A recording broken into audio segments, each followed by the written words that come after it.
ભગવદ્ ગીતામાં શ્રી કૃષ્ણએ કહ્યું છે કે પરિસ્થિતિ ગમે એટલી ખરાબ હોય તે હંમેશા એક જેવી નથી રહેતી, તે બદલે છે. તેથી માણસે હિંમત હારવી નહીં. કોઈ પણ વ્યક્તિ સાથે ઈશ્વર અન્યાય નથી કરતા.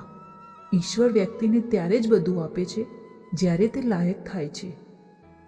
ભગવાન કૃષ્ણએ અર્જુનને કહ્યું હતું કે વ્યક્તિ જે ઈચ્છે તે બની શકે છે, પરંતુ તેણે વિશ્વાસ રાખીને ઈચ્છિત વસ્તુ પર સતત ચિંતન કરવું પડે છે. આ સિવાય ક્યારેય કોઈ વ્યક્તિ સાથ આપતું નથી. વ્યક્તિએ પોતે જ લડવું પડે છે અને પોતાની જાતને સંભાળવી પડે છે. શ્રીમદ ભગવદ્ ગીતા અનુસાર જીવનમાં કોઈ પણ સ્થાયી નથી, તેથી કોઈ પણ પરિસ્થિતિને લઈને વધારે ચિંતા કરવી નહીં. કોઈ પણ વ્યક્તિની સાથે રહેવાથી ક્યારેય ખુશી નથી મળતી કે લક્ષ્ય પ્રાપ્ત નથી કરી શકાતું. તેથી મનુષ્યએ હંમેશા પોતાના કર્મો પર વિશ્વાસ રાખીને એકલા ચાલવું જોઈએ. ભગવદ્ ગીતામાં ભગવાન કૃષ્ણએ કહ્યું છે કે બીજાનું અનુસરણ કે નકલ કરવાને બદલે વ્યક્તિએ પોતાની જાતને ઓળખવી જોઈએ અને પોતાના વિચારોનું અનુકરણ કરવું જોઈએ. જો બીજાનું અનુસરણ કરશો તો મનમાં હંમેશા ભય રહેશે. મનમાંથી ડર હટાવવો હોય તો એક જ ઉપાય છે, પોતાના સ્વધર્મને ઓળખો અને તેના પર જ જીવન જીવો. તમારા દુઃખ માટે સંસારને દોષ ન આપશો.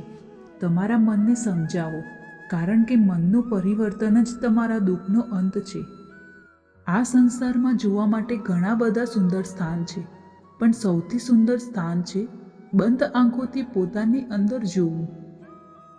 પ્રેરણાનું સૌથી મોટું સ્ત્રોત તમારા પોતાના વિચાર છે. તેથી મોટું વિચારો અને ખુદને જીતવા માટે પ્રેરિત કરો. ભગવાન શ્રી કૃષ્ણ કહે છે, હું કોઈનું ભાગ્ય બનાવતો નથી, દરેક વ્યક્તિ પોતાનું ભાગ્ય બનાવે છે. તું આજે જે કરી રહ્યો છે તેનું ફળ તને કાલે મળશે.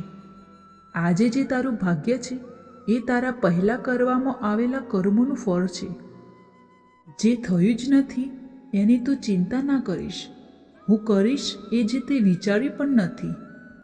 ભગવાન શ્રી કૃષ્ણ કહે છે, તું ડરીશ નહીં, હું તારી સાથે જ છું. આવી મોટિવેશનલ વિડીયો સતત મળતા રહેશે.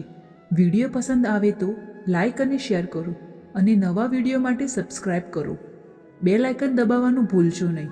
આગામી વિડીયોમાં ફરી મુલાકાત કરીશું. ત્યાં સુધી જય હિન્દ, જય ભારત.